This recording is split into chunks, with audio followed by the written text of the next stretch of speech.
Bangs? Normal bangs. Normal bangs. My bangs are now too long to be normal bangs, but they're just too short to do anything else with, so. Normal bangs, Nicole. Normal bangs. Gotta get through 3 more days and then you can chop them off. Oh my God. Hi, and welcome to episode 9 of the Nicole Stitches podcast. I am Nicole, a left-handed crocheter, knitter, and general crafter, coming to you from Northern Virginia, where I work and live with my boyfriend and fiance. With my fiance. I don't think I've said that out loud yet. Here it is.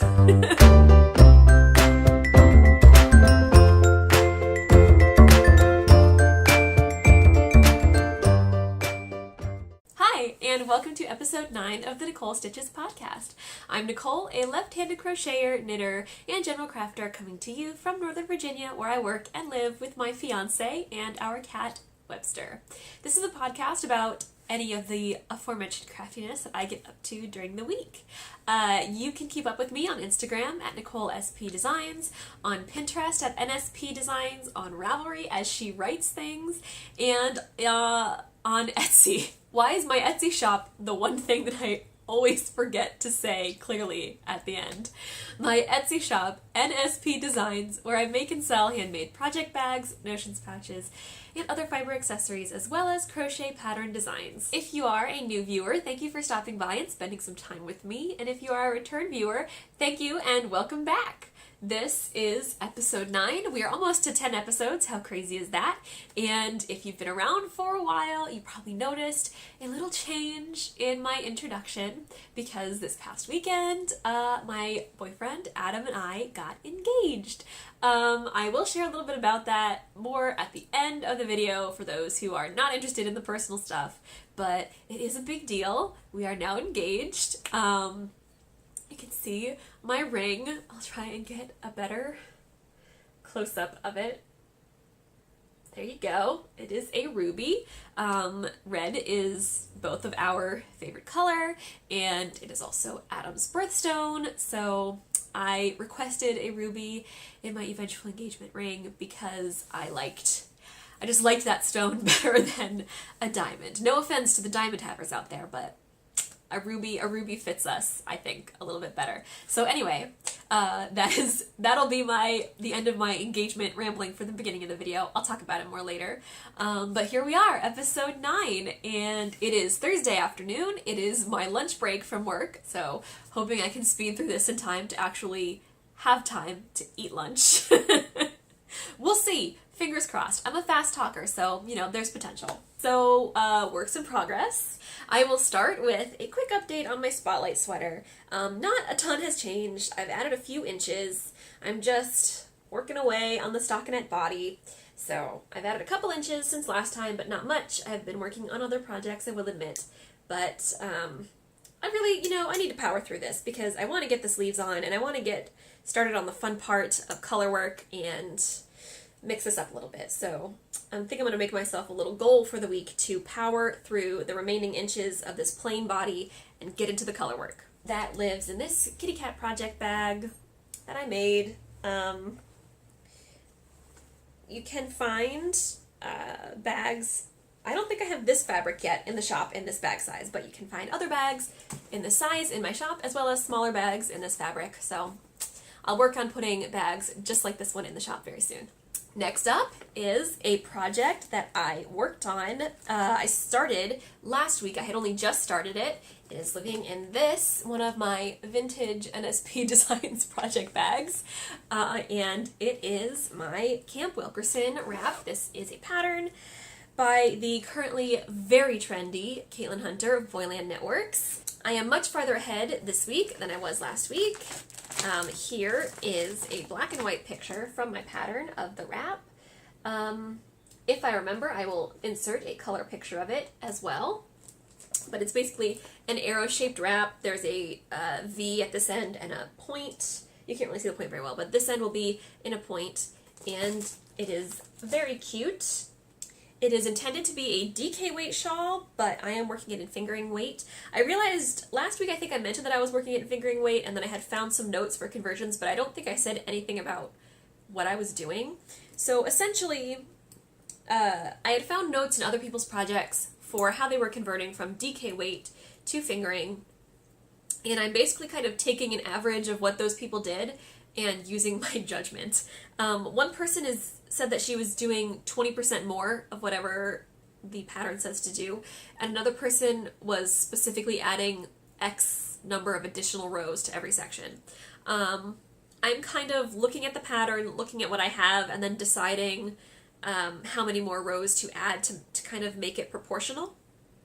And I'm not thinking too much about it, really. If it looks right to me, then I'm doing it right, and if it doesn't look right yet, I keep going. I placed a stitch marker right here of where I left off last week, so I only had this much done, and now I've gotten this far. So I've done, this is garter, and then I've done a stockinette strip, and I've started a section of stripes. So the gray stripes will be garter, and then the white stripes will be stockinette.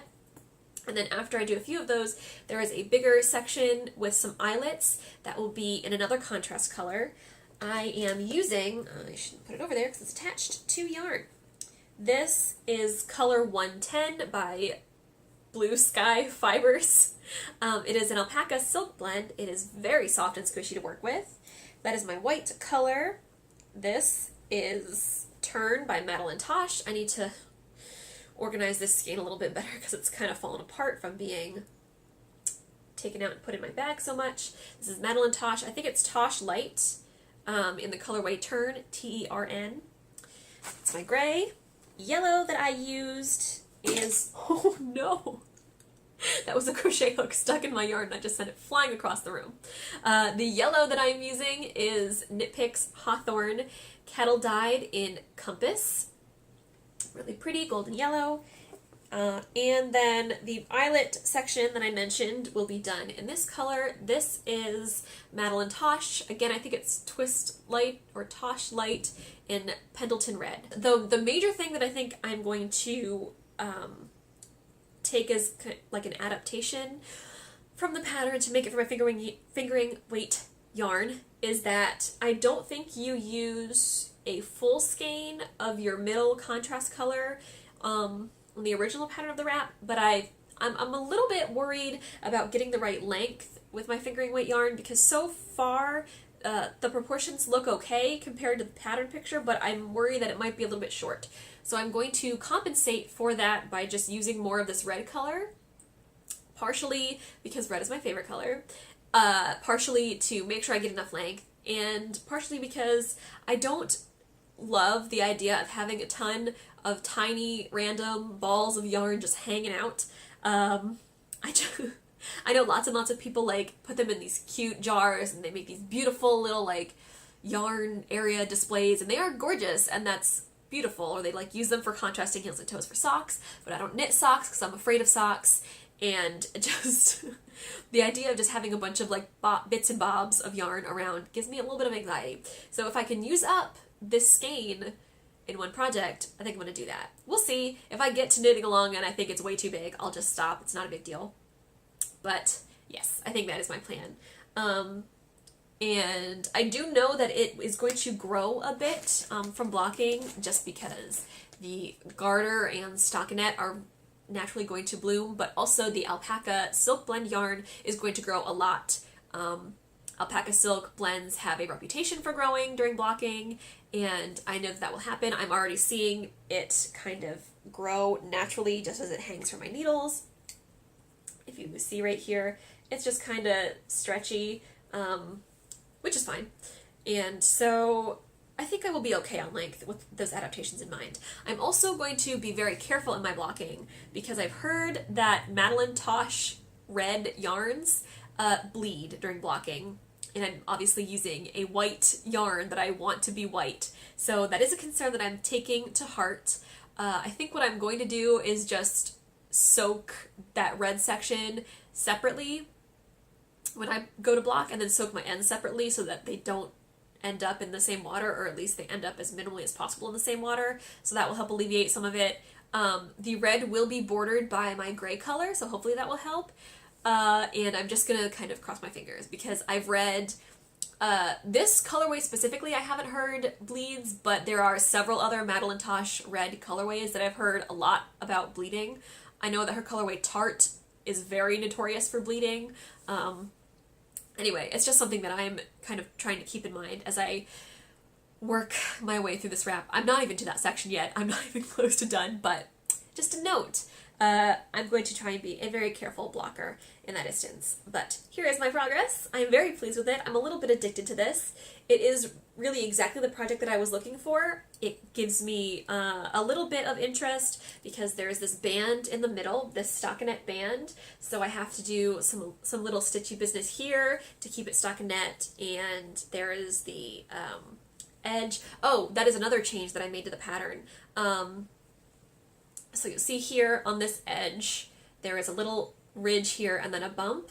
That is not in the pattern. The pattern, you are supposed to just have stockinette ends, but stockinette rolls, and that drives me bananas. So I am using the tried and true method to combat rolly stockinette, which is I'm just always knitting the first 2 stitches on both the wrong and the right side. No matter what the pattern says, I'm just always knitting the first 2 stitches, and then I follow the pattern instructions as they're written. So that gives me this nice flat edge that I can work with when I block to prevent further rolling. Like you can see, even with it knitted here, it's kind of rolling under, but that's totally fine, and that will block flat.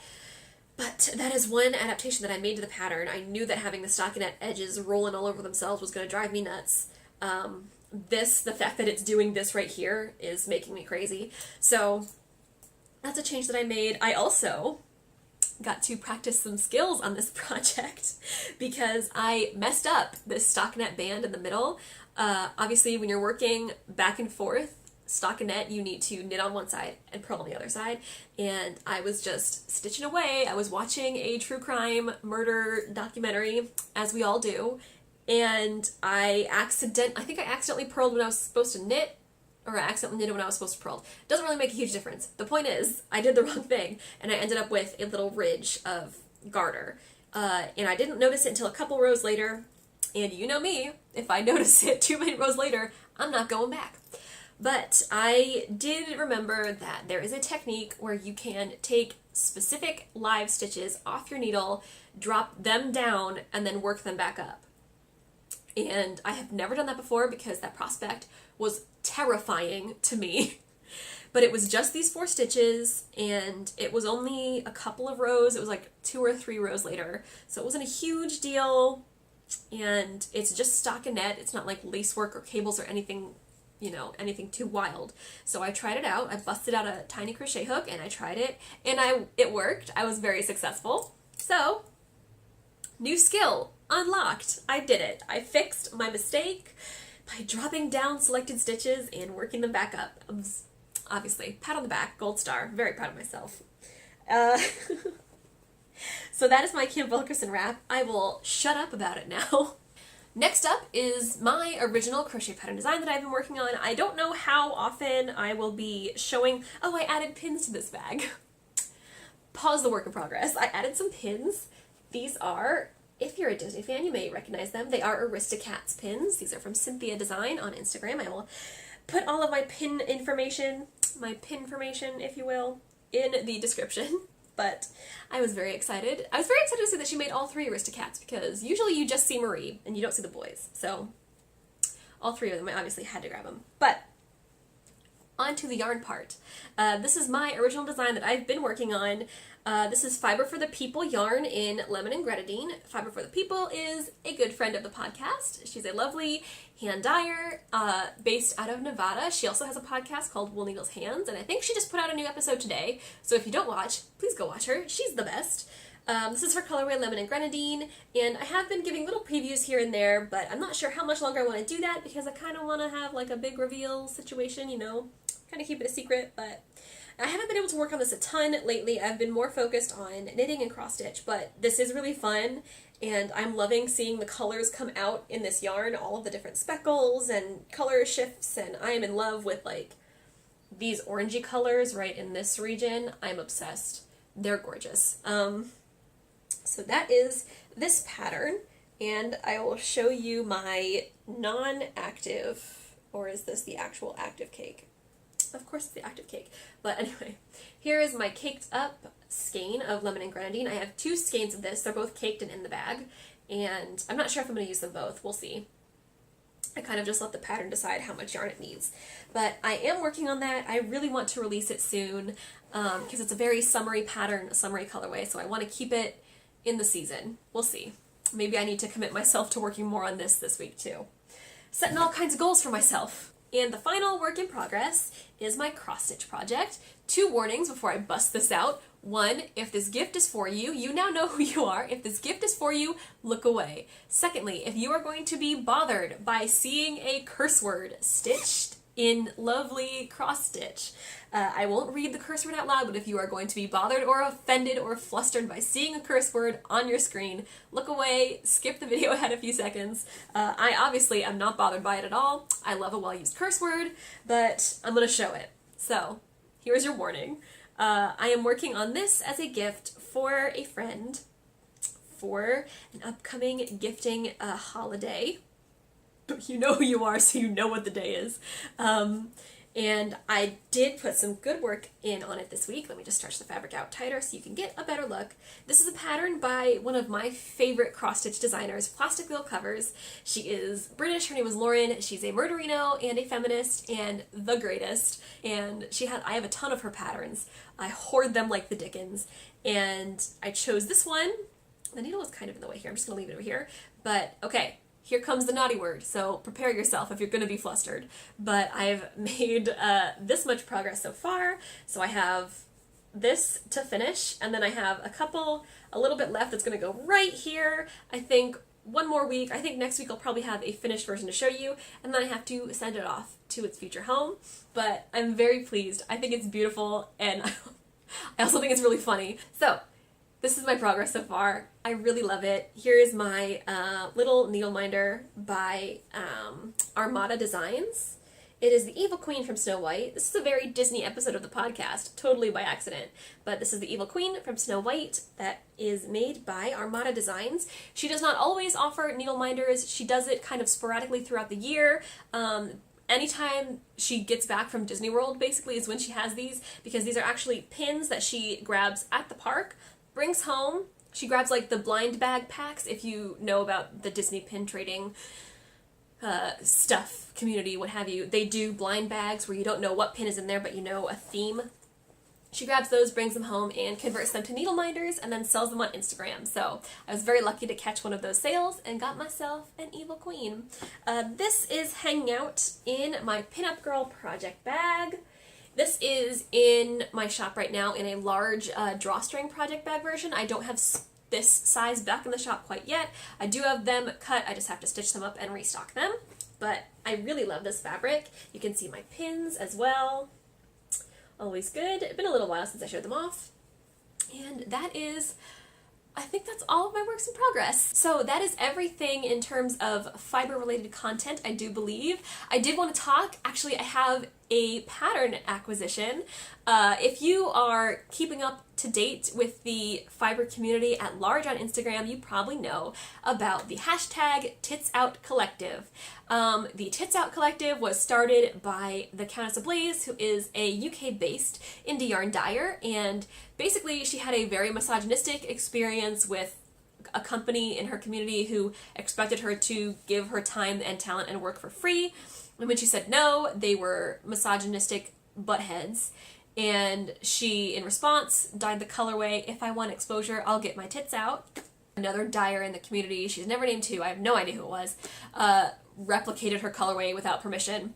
And so she decided that instead of starting any type of war or anything like that, she would make it a positive experience and opened up the colorway for all of the dye community to dye their own interpretations, with the requirement that a portion of proceeds of sale from their yarn go to a charity. So something like 250 yarn community members signed on. There were dyers, there were pattern designers, there were stitch marker and bag makers, there were tons and tons of people signing on. I didn't have the wherewithal to participate at the time, though I loved seeing everyone else come together. I fell in love with so many of the colorways that the dyers came up with.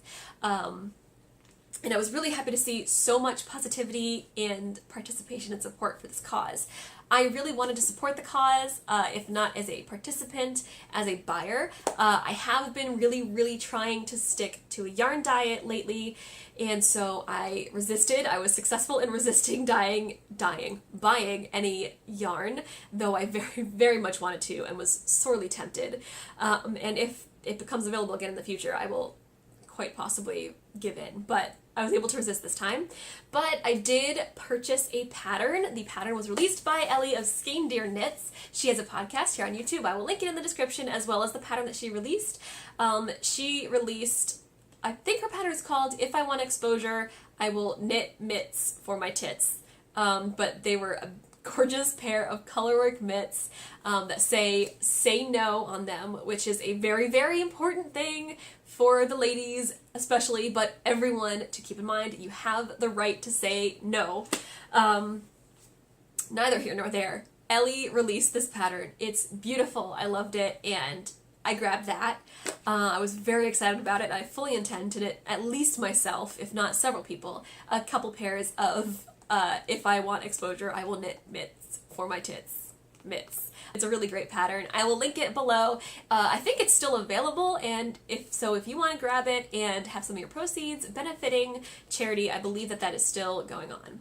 Also, head to Instagram and check out the hashtag TitsOut Collective to see all of the amazing yarn colors, all of the products, all of the difference that this cause has made in the lives of people in need, raising money for these charities. There are lots of different charities that are being benefited, and it's just really great to see. Otherwise, in terms of life stuff, I will first share with you some reading progress. I have been reading The Children Act by Ian McEwan. I mentioned last week he's an author I enjoy. I would say I'm about a third of the way into the book so far. I'm really enjoying it. I think this is helping me get my reading mojo back. I was feeling kind of sluggish about reading physical books, at least for a month or two, and this is helping me get back on track. I actually want to put down my other stuff at the end of the night and read a bit of this before I go to sleep, so I am very much enjoying it. In terms of other life updates, of course, I am now engaged. So we have been engaged for 4 days now, I suppose. I mentioned last week that this weekend was Adam's birthday and that we had some plans. We were going to go to a baseball game and then go to dinner for his birthday. And on his birthday, before we went to dinner, is when he proposed. We ended up going to eat at a restaurant that is in the same plaza community shopping area as his office, and behind that there is a park where he likes to go and take a minute now and then during the workday. His job is very stressful and unpredictable and high pressure, and so he likes to kind of take a moment out there when he can to get some peace and peace of mind, and he wanted to show me the park. And so before we went to dinner, we took a walk back there and he proposed. And then we went to dinner at a Japanese restaurant, which it turns out he picked. I just assumed that he picked it because he loves Japanese food. We went to Japan together late last year, and he had been twice before we went together. He had been twice with friends. I think he spent a total of about 6 weeks of time in Japan over the course of his adult life, but I just thought that it was because he really likes Japanese food. And it turns out that he picked that restaurant because on our first date we went to a Japanese restaurant, just one of those hibachi places where you sit around the cooktop and they just cook in front of you. And so he chose a Japanese restaurant for his birthday dinner purposely because he knew that he was going to be proposing, and I thought that was a nice bring it full circle choice, which it was. So yeah. Now we're engaged. I showed off the rig earlier. We're very excited.